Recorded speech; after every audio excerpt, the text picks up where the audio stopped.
So yeah, God has the perfect meal plan. Dennis, what do you mean by that? I mean that God has a plan for each and every one of your lives. And if you're not eating what you're supposed to be eating, then you can't grow into the man or woman that God has called you to be. And some of you are going out in the world and you're living just because. You're just like, okay, this is it. This is all it's ever going to be. There's no point to try any harder. There's no point to give my best because this is all I'm ever going to be. And we live with no purpose. But if we're eating every day, then we have a purpose. And God doesn't give you a meal and then leave you hungry after. I mean, like, it's your choice if you want to be hungry. But God always fills you up when you come to the table. God doesn't leave you just, okay, all right, that was, all right, that meal was all right.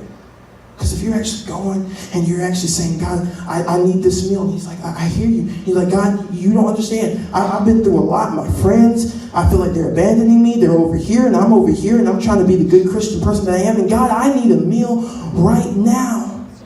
God says, I hear you and I will feed you. But first you have to let me in.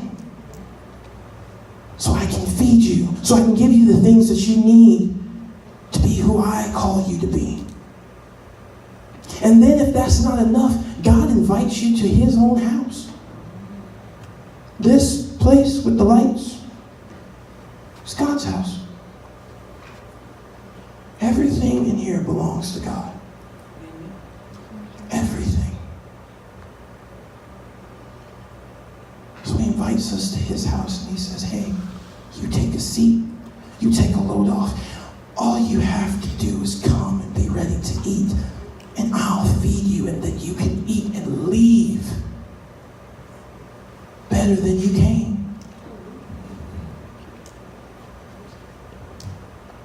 Some of us, we're like, okay, all right, I want to eat, but I'm already eating out there. You know, like, what's the difference here? So remember when I said, if we ate like 100 of the bad things in a row, that wouldn't be too good for us, right?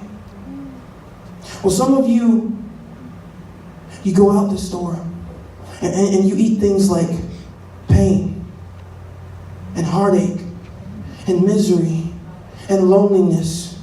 And you leave out here feeling empty and like you're never enough and that I'll never be as pretty as them. I'll never be as handsome as that guy. I'll never be anything but what I am. And you're eating that and you're eating that and it's just instilled in your head that this is all that you can ever eat. When that's not at all what God wanted you to eat. Because he made you in his image. So you're not ugly. Because if you're ugly, then that means that God's ugly. And God's not ugly. We sing about him all the time. God is a great God and he wants to feed you. So when you go out there and you eat pain and you eat heartache, he wants to feed you healing and happiness and joy and freedom and chain breaking and a new life. He wants to give you all that. And you're saying, well, Dennis, I want all of that. So then my question to you is, where are you when God rings the dinner bell? Because technically, right about now, it's about dinner, right? It's about time for dinner. And God's been ringing the dinner bell ever since we got on this stage and started singing. I said, okay, I'm here. He didn't even wait for some of us. He's like, hey, look, come on and eat. Say, well, Dennis, where am I eating? Well, if this is the house of God, then let's imagine this as a house. So you got the cafe up there. That's like, that's like the little area where you could go and eat. But you know, the dining room is somewhere else. Then you got your bedroom. You could go up there and eat. But it's not the dining room. Then you got the living room where we all go and we talk and we get to know one another. So if that's like a little place up there, that's your bedroom and that's the living room, and the dining room has got to be in here, right?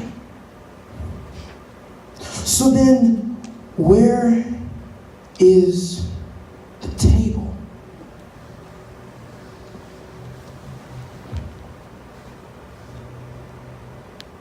There's a song that says, "Oh, come to the altar. His arms are open wide."